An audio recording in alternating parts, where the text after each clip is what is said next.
오늘은 의사들이 입을 모아 강조한다는 빨리 죽기 싫으면 반드시 씻어야 할 부위 5곳을 다뤄보겠습니다. 매일 샤워나 세수를 한다고 해도 정작 의사들이 중요하다고 지적한 부분을 제대로 씻지 않아서 문제가 생기는 분들이 많습니다. 잘 모르고 지나칠 수도 있고 혹은 아예 신경 쓰지 않아서 놓치는 경우도 있지요. 의학 논문이나 신문 기사에서도 기본적인 위생 관리가 곧 장수의 핵심이라고 말합니다. 철학자 소크라테스가 몸을 잘 돌보는 것이 마음의 평화를 가져온다고 했는데 정말 옳은 말입니다. 그러면 의사들이 말하는 반드시 씻어야 할 5군데를 하나씩 살펴보겠습니다. 의사들은 왜 이곳들을 꼼꼼히 닦아야 한다고 강조할까요? 또한 우리가 놓치고 있던 습관들이 무엇인지 차근차근 살펴볼 생각입니다. 실제로 연예인 사례를 들어보면 나이 든 분들 중에 발이나 손을 소홀히 했다가 무좀이나 염증으로 고생했던 분들도 계십니다. 예를 들어 백일섭 선생님은 한 방송에서 발 관리 안 하다가 고생한 적이 있다고 하셨죠. 이순재 선생님 같은 경우에는 손 씻기를 매우 철저히 해야 한다며 후배들에게 자주 당부한다고도 합니다. 사람마다 고충은 다르지만 의외로 기본적인 부위가 병의 원인이 되기도 하니 대수롭지 않게 넘기지 마시길 바랍니다. 이제 하나씩 소개하겠습니다. 하나, 손입니다. 손 씻기는 너무나 중요해서 의사들은 손만 제대로 씻어도 절반 이상의 감염병을 예방할 수 있다고 말합니다. 최근 신문 기사에서도 손 씻기를 소홀히 하면 식중독부터 시작해서 독감, 각종 바이러스 감염에 노출될 확률이 높다고 경고했습니다. 실제로 세계보건기구에서 하루에도 수십 번 손을 씻는 습관이 인류 역사를 바꿨다고 언급할 정도로 손 씻기는 필수적인 생활 습관입니다. 문제는 손 씻기를 해도 제대로 안 하는 경우가 많다는 겁니다. 물에 잠깐 헹구고 말거나 비누칠을 하더라도 손톱 밑이나 손가락 사이를 빠뜨리는 식이지요. 손가락 사이사이, 손톱 안쪽, 손등 등 구석구석 비누 거품을 내어 문질러야 바이러스와 세균이 거의 제거된다고 합니다. 철학자 데카르트는 사소해 보이는 것에 인생이 달려 있다고 했는데 손 씻기도 그럴 수 있습니다. 에이 별것 아니라고 대충 하다가 내 입이나 코를 만져서 세균이 들어가면 병 치레를 할 수 있으니까요. 특히 요즘 감염병이 자주 돌다 보니 손 씻기는 더 강조되고 있습니다. 손끝에 묻은 균이 식사 중에 입으로 들어가거나 눈을 비빌 때 침투하면 곤란하겠지요. 의사들은 최소 20초 이상 비누 거품을 내어 꼼꼼히 씻으라고 조언합니다. 아울러 외출 후, 화장실 이용 후, 요리하기 전후, 식사 전에는 꼭 손 씻기를 하셔야 합니다. 작은 노력으로 질병을 예방할 수 있다는 사실 잊지 않으셨으면 좋겠습니다. 둘, 발입니다. 평소에 발을 얼마나 꼼꼼히 씻으시나요? 샤워할 때 신경 써서 씻는다고 해도 의외로 발가락 사이나 뒤꿈치를 대충 헹구고 끝내는 분들이 많습니다. 그런데 발에는 땀샘이 많고 하루 종일 양말과 신발에 갇혀 있으니 무좀이나 곰팡이가 자라기에 최적의 환경이라고 하지요. 심리학자 윌리엄 제임스가 가끔은 시선이 잘 닿지 않는 곳에서 문제가 커진다고 했는데 발이 바로 그런 곳입니다. 연예인 백일섭 선생님은 예전에 방송에서 발을 제대로 안 씻었다가 무좀이 와서 고생했다고 털어놓은 적이 있습니다. 그 이후로는 발가락 사이를 꼭 문지르며 씻고 샤워 후에는 발까지 완전히 말린다고 하시더군요. 의학 논문에서도 발가락 사이와 발톱 주변에 균이 가장 많이 서식한다고 합니다. 그러니 따뜻한 물로 충분히 헹군 뒤 비누나 바디워시로 거품을 내어 꼼꼼히 문질러 주세요. 특히 발톱 주위 각질이나 발가락 사이를 신경 쓰시는 게 중요합니다. 그리고 씻은 뒤 반드시 잘 말리셔야 합니다. 습기가 남으면 무좀균이 살아남아 번식할 수 있으니 수건으로 꾹꾹 눌러가며 닦거나 헤어드라이어를 사용해 말리는 것도 방법입니다. 아울러 양말도 자주 갈아주는 게 좋습니다. 땀이 고인 양말을 하루 종일 신으면 발에서 냄새가 나고 세균이 더 잘 번식합니다. 집안에서라도 발을 자주 노출시켜 환기해 주는 것도 무좀 예방에 도움이 되니 참고하시길 바랍니다. 셋, 입과 혓바닥입니다. 의사들이 빨리 죽기 싫으면 꼭 씻으라고 말하는 부위 중에서 많은 분들이 의외로 꼽으시는 곳이 바로 입입니다. 우리가 이를 닦긴 해도 입안 전체를 꼼꼼히 관리하지 못하는 경우가 많지요. 철학자 니체는 인간은 말이라는 수단으로 교류한다고 했는데 그 말이 오가려면 입을 열어야 하고 입속이 깨끗해야 건강도 챙길 수 있습니다. 세균학적으로 볼 때 입안은 온도와 습도가 세균 번식에 좋은 환경이라고 합니다. 음식 찌꺼기가 남으면 충치나 잇몸 질환, 구취 등이 생길 수 있고 염증이 심해지면 전신 건강에도 영향을 미칩니다. 여기서 주의할 점은 그냥 양치질 열심히 하면 되지 않느냐 정도로 끝나서는 부족하다는 것입니다. 의사들은 혓바닥도 꼭 씻으라고 권장합니다. 혓바닥 표면에 백태가 쌓이면 구취가 나고 세균이 번성하기 쉽습니다. 도서 구강 위생의 핵심에서도 혀 클리너나 부드러운 칫솔로 혓바닥을 살살 문질러 백태를 제거하라고 설명합니다. 너무 세게 하면 미각 세포를 손상시킬 수 있으니 조심해야 합니다. 연예인 김영옥 선생님은 치아 건강을 강조하며 늘 양치 후엔 치실을 사용하고 구강청 결제도 곁들인다고 하십니다. 이러한 구강 습관이 노년에도 맛있는 음식을 잘 즐기게 하는 비결이라고 인터뷰하셨지요. 신문 기사에서도 구강 위생의 중요성을 여러 차례 다루는데 치과 의사들은 잇몸 질환이 심해지면 심장 질환 위험도 높아질 수 있다고 경고합니다. 작은 데서 시작된 염증이 전신으로 퍼질 수 있다는 것이지요. 그러니 입안을 제대로 씻고 관리하는 일은 사소해 보여도 장수에 직결된다고 보셔도 과언이 아닙니다. 네, 겨드랑이입니다.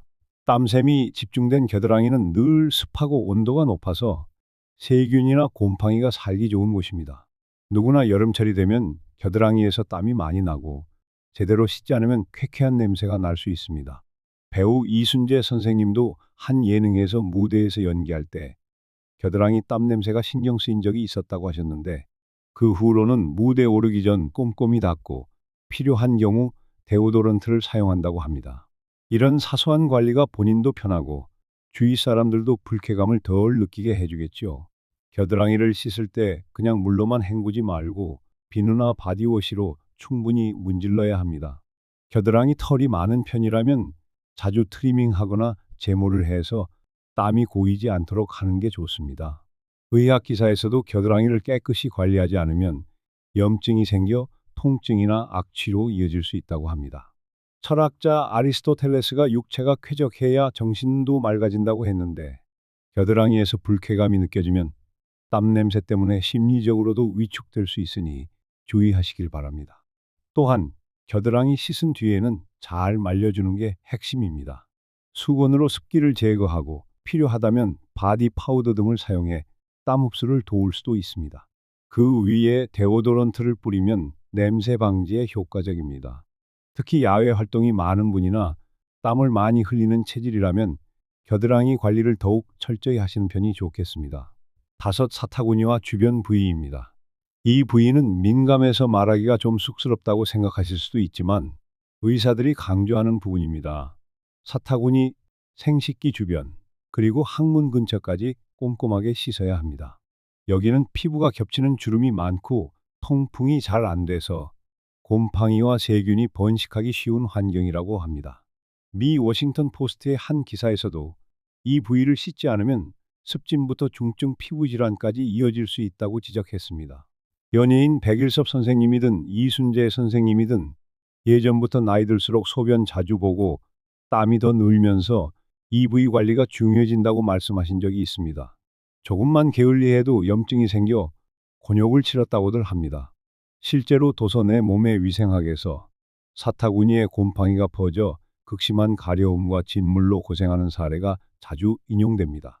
그래서 의사들은 샤워할 때 이 부위를 비누나 전용 클렌저로 꼼꼼히 문지르고 특히 주름진 부분을 구석구석 씻으라고 권고합니다. 씻은 뒤에는 어떻게 해야 하느냐? 물기를 잘 말려야 합니다. 습기가 남아있으면 곰팡이균이 살아남아 번성할 가능성이 매우 높습니다.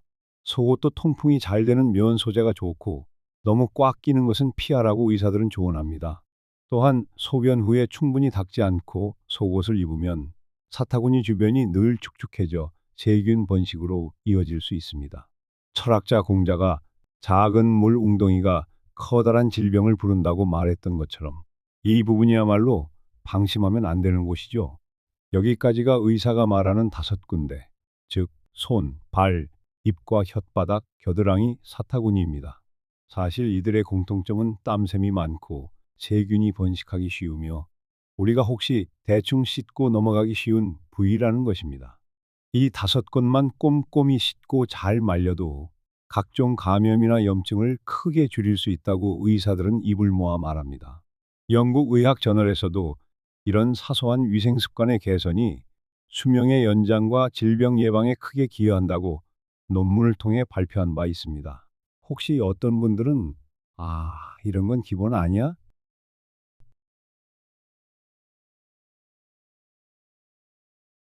하지만 실제로 보면 많은 분들이 놓치고 계십니다. 특별히 나이 든 연예인들을 보면 왜 일찍부터 이런 부위를 강조했느냐 하면 몸의 회복력이 떨어질수록 사소한 염증도 크게 번지기 쉽기 때문입니다.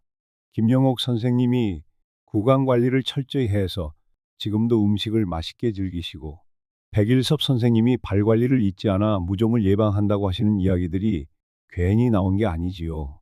도서 생활 속 위생학에서 습관 하나가 건강 수십 년을 좌우한다라고 적혀 있습니다.